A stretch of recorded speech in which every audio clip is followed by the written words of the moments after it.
cette vidéo, nous allons parler de deux univers parallèles. D'un côté, le monde objectif et de l'autre, le monde réel. Alors, parallèle, si vous avez des souvenirs en mathématiques, ça veut dire que ce sont deux lignes droites qui ne se rencontrent jamais. Il n'y a pas de croisement. C'est vraiment deux choses qui n'ont aucun contact, aucun rapport l'une avec l'autre. Alors, d'un côté, le monde objectif. Alors, qu'est-ce que j'appelle le monde objectif? C'est le monde des objets, par définition. Le monde des objets, c'est le monde duel, c'est-à-dire que pour avoir un objet, il faut un sujet, puisque pour que l'objet existe, il faut un regard sur cet objet, parce que quand il n'y a pas de regard, rien ne peut apparaître. Donc, il faut un sujet. Sujet-objet, deux choses, donc dualité. Entre parenthèses, en fait, c'est trois choses, parce qu'il y a le sujet, l'objet et la connaissance. Mais ça, j'en ai parlé dans d'autres vidéos et je reviens pas dessus ici. Donc, le mode objectif, c'est celui qui fait apparaître des choses comme cause, conséquence, sur un temps linéaire, sur des espaces définis, qui va mettre en place des cadres qui vont nous permettre peut-être de nous rassurer, de nous conforter dans notre vision du monde et de nous permettre peut-être de parler, par exemple, de faire du lien. C'est quelque chose qui est liant, le monde objectif. Mais le problème, entre guillemets, c'est pas un problème pour tout le monde, c'est que de ce fait-là, ça va enfermer notre façon de vivre la vie dans des choses qui sont finalement uniquement issues du mental. Parce que tout est perçu par le mental, par la conscience qui s'exprime à travers le mental. Et de ce fait-là, même quand c'est corporel, que ce soit des pensées, des émotions ou une sensation physique, tout est filtré par le mental. Et lorsque je vais vivre le monde de manière objectivée, je vais voir des choses qui sont complètement détachées, désunies de moi-même. Donc il y a une désunion. Ça peut donner, donc dans ce sentiment de séparation, parfois une certaine tristesse, parce que je vois l'autre et il ne sera jamais moi-même. Donc aussi fusionnel que soit mon rapport avec cette personne, il y aura toujours une distance impénétrable. De l'autre côté, le monde réel, comme je l'appelle, c'est le monde du présent. C'est un monde qui ne va pas s'attacher dans le temps, qui va faire surgir des constructions au fur et à mesure. Il n'y aura pas de souvenirs sur la durée. Ça va créer des choses, évidemment. Donc on peut avoir, entre guillemets, les mêmes objets dans le monde réel que dans le monde objectif. Mais dans le monde réel, ces objets vont apparaître sur l'instant. Alors, je vous donne un exemple. Dans le monde objectif, je me promène dans la rue, puis je croise une personne que je connais. Elle m'accoste, on se dit bonjour, et puis on commence à parler. Et cette personne, je la vois qui parle. Et je me rappelle que, de toute façon, elle est toujours comme cela. Elle est toujours en train de parler, elle écoute pas ce qu'on lui répond, et ça peut durer des heures. Donc, je m'irrite, je lui donne un prétexte et je m'en vais. Dans le monde réel, je rencontre la personne, j'ai une vague idée que je la connais, une sensation de déjà vu, mais c'est pas quelque chose de très affirmé. Et puis, au fur et à mesure qu'on se parle, je me rends compte qu'effectivement, je la connais, mais je redécouvre en fait que je la connais. Et cette connaissance nouvelle, cette reconnaissance n'est pas en fait une reconnaissance, mais une connaissance de la nouveauté, du fait que je la connais. En fait, c'est ça qui peut paraître un petit peu étrange, mais il y a quelque chose qui va faire apparaître la sensation que je la connais, mais cette connaissance qui apparaît de la personne est en fait quelque chose qui n'a pas une origine du passé. C'est-à-dire que je vais avoir une sensation que je la connais, mais cette sensation va être originale et surtout ne va pas avoir de point de départ. Donc je n'aurai pas d'a priori sur la personne et je vais pouvoir l'écouter et me rendre à nouveau compte que cette personne parle beaucoup et qu'il est difficile de s'échapper de ses filets. Donc je vais peut-être également trouver une astuce pour me défiler, mais d'un côté c'est un faux filet, de l'autre je me suis faufilé. Si vous n'avez pas bien compris la nuance entre les deux, je vais essayer de vous la résumer. Donc dans le monde objectif, en fait, je vais appuyer ma connaissance sur le passé. Sur une projection du futur, c'est-à-dire le passé, c'est cette personne parle beaucoup, je le sais. Le futur, comme je sais qu'elle parle beaucoup, je sens qu'elle va me parler beaucoup. Conséquence, je me défie. Dans le monde réel, je ne sais pas que cette personne, je la connais, je ne sais pas qu'elle parle beaucoup. Au moment où je la rencontre, je découvre, même si on pourrait dire que je redécouvre, parce que comme je disais, il y a peut-être une sensation, une intuition que je connais quand même des choses de cette personne. Mais c'est quelque chose qui n'a pas une origine dans le passé, c'est quelque chose qui apparaît sur l'instant.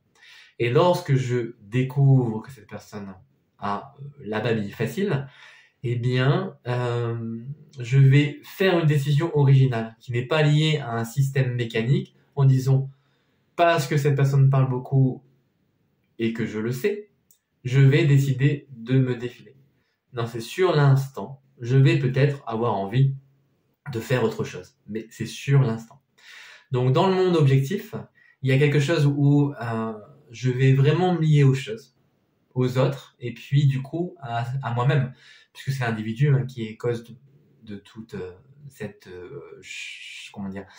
cette chienlit, on va dire, c'est un peu le bordel dans le monde objectif, même si on a l'impression que tout est cadré et ordonné. Et de l'autre côté, dans le monde réel, c'est le bordel en apparence, mais en fait, comme c'est spontané, c'est libre, en fait, tout s'organise de manière cohérente, mais dans l'instant. On peut pas le prévoir. Alors, c'est vrai que ça peut faire peur d'un certain côté quand on va vers l'inconnu en permanence, qu'on ne sait pas ce qui va devenir, qu'on peut pas s'appuyer sur le passé, qu'on n'a pas de référence. C'est terrible. Et c'est ce qui peut arriver dans des moments d'éveil, c'est qu'on perd nos repères. Et ça fait une sensation vraiment de solitude, d'abîme, de vide, de chute. On peut avoir la sensation de chuter, de ne pas pouvoir se rattraper. Mais c'est justement le bénéfice aussi de vivre cette expérience, c'est que n'ayant rien pour se rattraper, on peut se rendre compte qu'on n'a pas d'effort à faire, qu'il n'est pas la peine de se rattraper. Dans le monde objectivé, on est rattrapé à tout. La table, la commode derrière moi, c'est une commode, c'est facile, je sais ce que c'est, j'en ai déjà vu 10 000. Mon mental va me dire, ce monde-là, je le connais, il n'y a pas de surprise. Mais est-ce que ça n'est pas terrible en fait de se rendre compte qu'un monde est sans surprise? Si je sais tout, si je connais tout, si je l'ai défini, quel plaisir puis-je avoir à le vivre, puisque à chaque fois que je vais voir quelque chose, je l'aurai déjà vécu. Ça ne peut emmener que dans plus de fadeur, et finalement ça devient un monde dépressif, déprimant, où on peut voir que au bout d'un moment j'ai épuisé tous les plaisirs et que rien ne se renouvelle. De l'autre côté, dans le monde réel, la difficulté est effectivement de voir que tout apparaît là et tout est tout le temps nouveau. Mais du coup, c'est la surprise totale. C'est-à-dire que j'ai la joie de découvrir l'instant. Et même si quelque part au fond de mon cerveau, je peux me dire, cette chose-là, je la connais. Mais en fait, comme je vous l'ai décrit juste avant, cette chose que je connais, en fait, je me rends compte que je ne la connais pas. Et ça me permet, ça laisse l'espace pour trouver la joie de la découverte, de l'émerveillement de ce qui se présente là maintenant. Et ça donne une énorme différence parce que d'un côté, je vais m'appuyer sur des choses que je crois tangibles, mais finalement qui se sont évanouies, puisque je ne peux plus compter sur elles pour trouver un quelconque plaisir à l'existence. De l'autre côté, je n'ai pas d'appui, mais en réalité, je vis pleinement l'existence, puisqu'elle se présente là, maintenant, et je la ressens de tout mon être. Et ça fait vraiment une énorme différence.